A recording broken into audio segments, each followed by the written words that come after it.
Veliki pozdrav svima i dobrodošli na kanal. Pa ekipa moja, opet vicevi. Šta da vam kažem, ovo je sad već 11. ili 12. epizoda viceva, da tako kažem. Kada sam krenuo sa prvom, nisam mislio ni približno toliko da ću snimati nešto na istu temu, rekao, sadit će im, ali vama očito nikad dosta. Očito vam nedostaje humora, smijeha, pa zašto ne bi nastavio u tom tonu. Nego da ja ne dužim, ajmo mi krenuti polako. Došao Zed kod punice na večeru. I dok su tako večerali, cijelo vrijeme puničin pas nije skidao pogled sa njega. Ovaj već vidno iznerviran upita, da neće taj pas da me ugrize, što me tako gleda cijelo vrijeme? A ne brini se ništa, Zete, on ti tako gleda svakoga ko jede iz njegovog tanjura. Jedan misionar iz naših krajeva otišao je na 5 godina u Afriku. Nakon nekog vremena, jedna mlada, lijepa crnkinja rodi bijelo dijete. Zbog tog, za njih ne svakidašnjeg događaja, poglavica tog plemena pozva misionara na razgovor, te ga upita, pa zašto ste to učinili? Na to ćemo jel vidite ono stado ovaca? A vidim.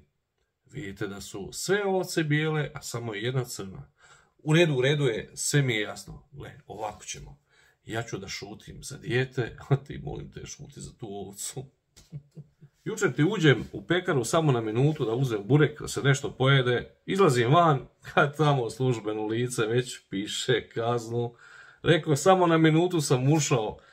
Ko vam je kriv kad parkirate gdje nije dozvoljeno? Konju 1 minutu, opa! To je vrijeđanje službene osobe, to vam je još jedna kazna. Lik se toliko iživcirao, stvarno nisam imao srca da mu kažem da sam u pekaru krenuo pješice. Policajac zaustavlja vozača. Jeste vi svjesni da ste u prekršaju? Psa ne smijete voziti na prednjem sjedalu. Vozač ga zbunjeno pogleda te reče. Oprostite, molim vas, ali to je plišani pas. Paspina nije važna, gospodine, reče policajac. Jedan umišljeni liječnik razgovara sa novim pacijentom. I dakle, prije nego što ste došli kod mene, da li ste koga drugog kontaktirali? Na to će Jesam, bio sam kod ljekarnika. I kako vam je taj glupost preporučio? Rekao mi je da posjeti vas. Otišla plavuša na razgovor za posao u javnu kuću. I sad je pitaju, kako je bilo? Jesi prošla? Ma i jesam, samo sam se strašno uplašila. Jedna kolegica ispred mene, dobro da se nije ugušila na usmenom.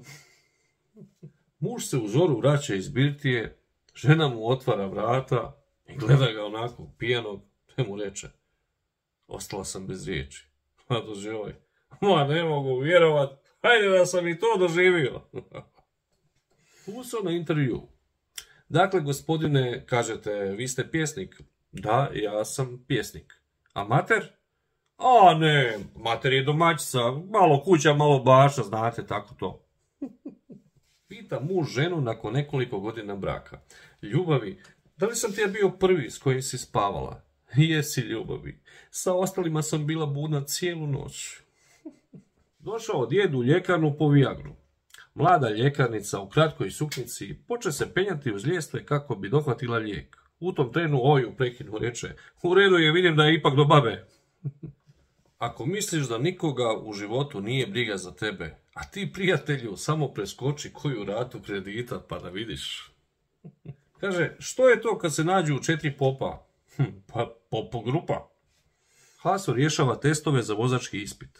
Nakon što je završio, član komisije uzeo je test, pregledao, te mu reče, stvarno mi je žao, gospon, ali niste prošli. To je nemoguće. Pa riješio sam sva pitanja. Pa jeste, ali vi ste zaokružili sve po slovom B. Pa da, pa za B i polažem. Pijanac na pregledu kod doktora. Nakon što je obavio pregled, doktor ga zamišljeno pogleda te reče. Ja stvarno ne mogu ustvrditi što vam je. To mora da je zbog alkohola, reče doktor.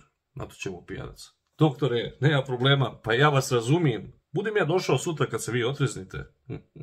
Eto tako, dragi moji. Došli smo do kraja još jednog videa. Nadam se da sam vas uspio nasmijati, razonoditi, zabaviti.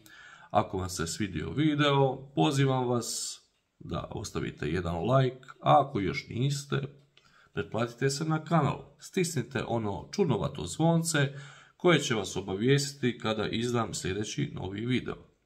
Do sljedećeg druženja šaljem vam puno pozdrava.